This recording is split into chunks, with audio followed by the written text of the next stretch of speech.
नमस्कार. आज उपोषणाचा आमरण उपोषणाचा हा 8वा दिवस आहे. आजपासून पूर्णपणे 24 तास त्या ठिकाणीच थांबणार आहे. कारण डेहणे गावामध्ये जो जिओ मोबाईल टावर आहे तो टावर अतिशय अनधिकृतपणे उभा केलेला आहे. त्याविषयी मी तुम्हाला थोडक्यात कायदेशीर माहिती प्राप्त करून देणार आहे. ती अशी, मोबाईल टावर उभा करताना त्याचा एक क्रायटेरिया आहे. तो जो क्रायटेरिया आहे तो जिओ कंपनीने पूर्णपणे तो मोडून टाकलेला आहे. हा जो क्रायटेरिया दिलेला आहे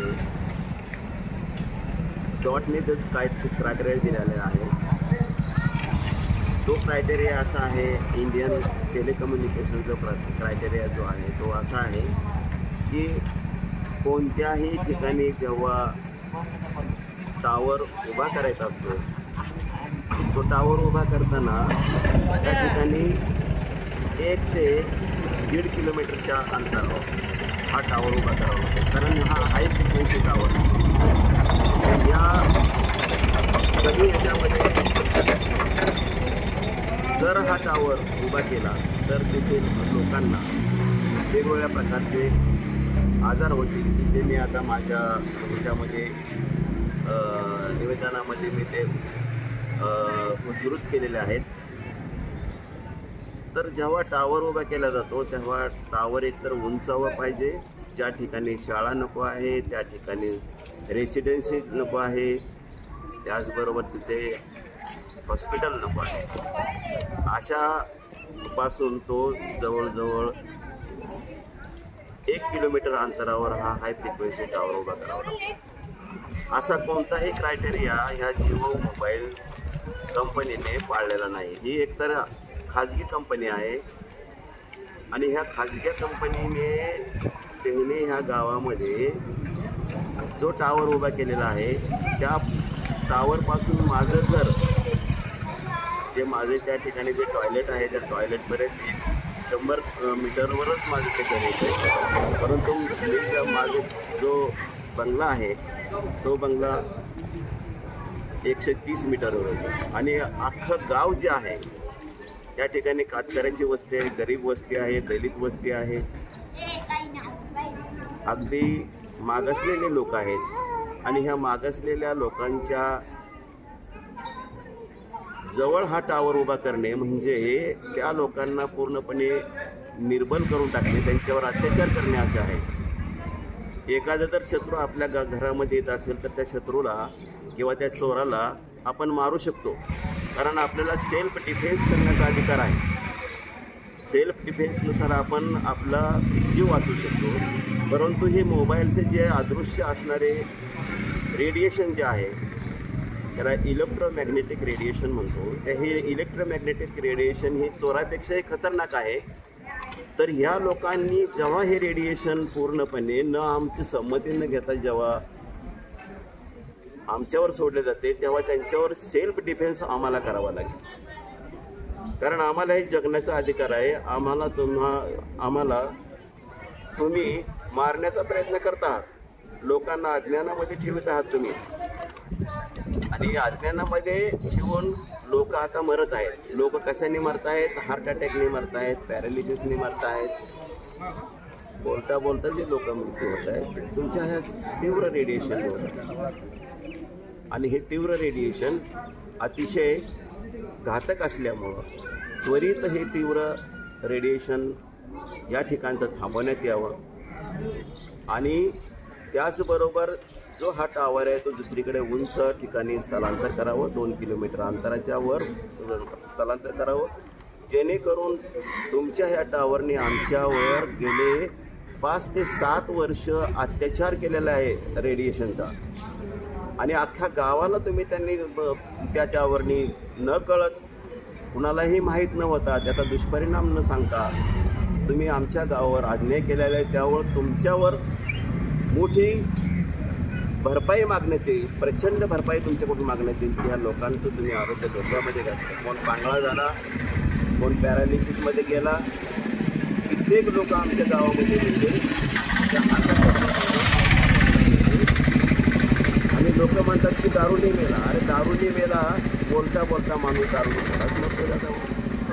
तर हे जे तुम्ही आता जे चाललेले हे जे आहे तुमचा जो आमच्यावर चाललेला अत्याचार आहे त्यासाठी आम्हाला सेल्फ डिफेन्स IPC 99 to 110 ही तुम्हाला आम्हाला वापरावं लागेल.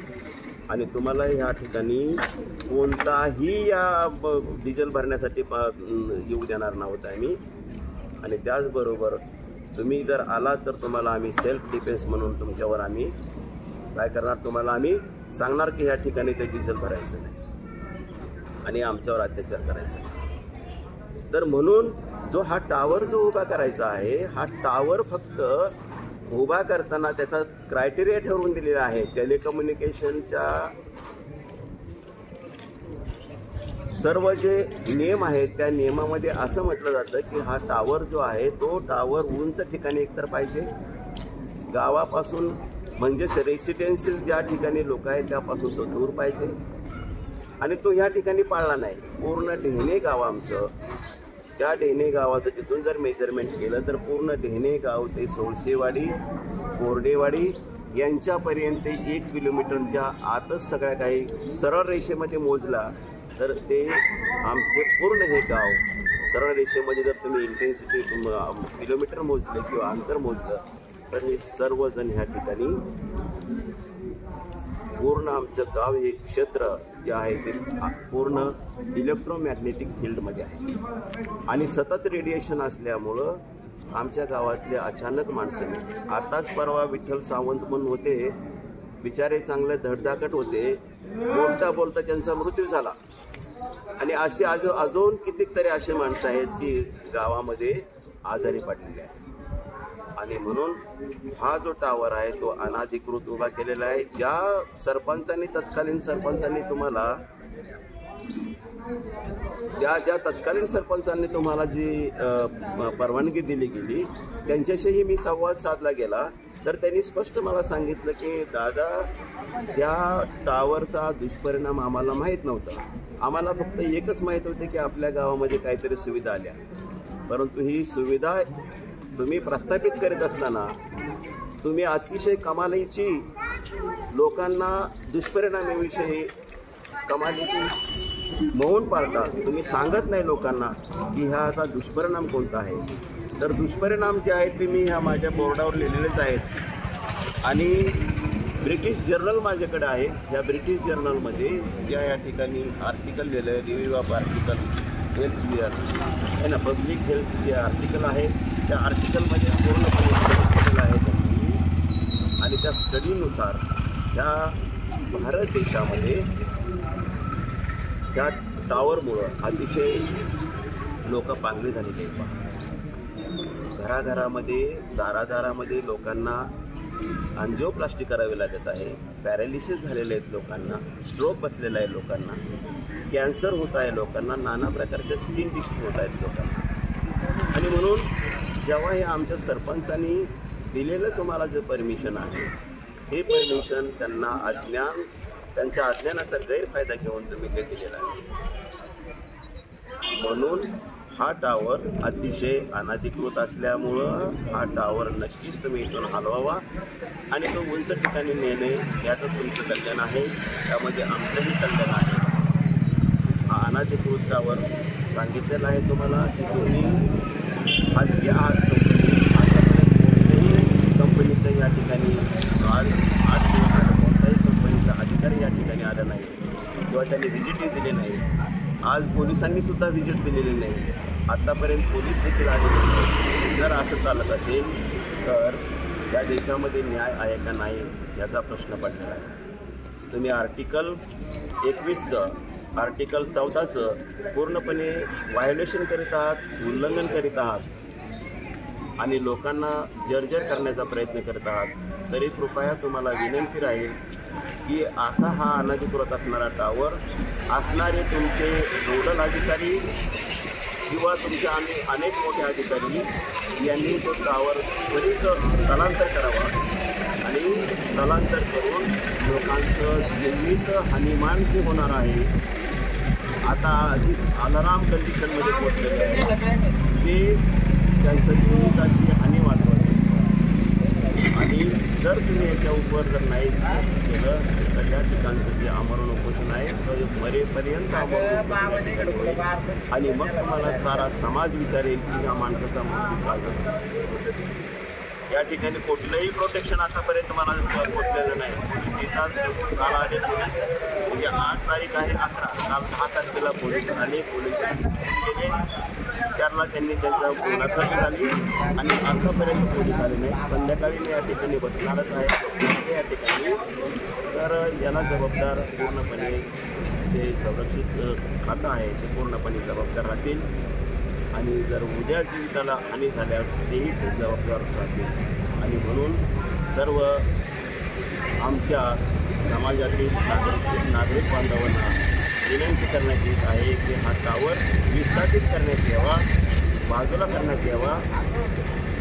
उंच केल्यानंतरही तिथं रेंज येणार आहे आणि ते रेंजचा कुठलाही प्रॉब्लेम येणार नाही. तर रेंज येणारच आहे उंच केल्यानंतर. परंतु लोकांचं जे इलेक्ट्रोमॅग्नेटिक फील्ड जे आहे ते इलेक्ट्रोमॅग्नेटिक फील्ड बदलून जाईल आणि इलेक्ट्रोमॅग्नेटिक फील्डच्या बाहेर लोक गेले की त्यांच्या जीविताला बराच म्हणजे जवळजवळ 60 ते 70% आराम पडेल. आणि म्हणून ही जी तुम्ही आता माझी मुलाखत घेतली त्याबद्दल मी तुमचा आभार व्यक्त करतो. आणि उपोषणाला पूर्णपणे कंटिन्यू करीत आहे.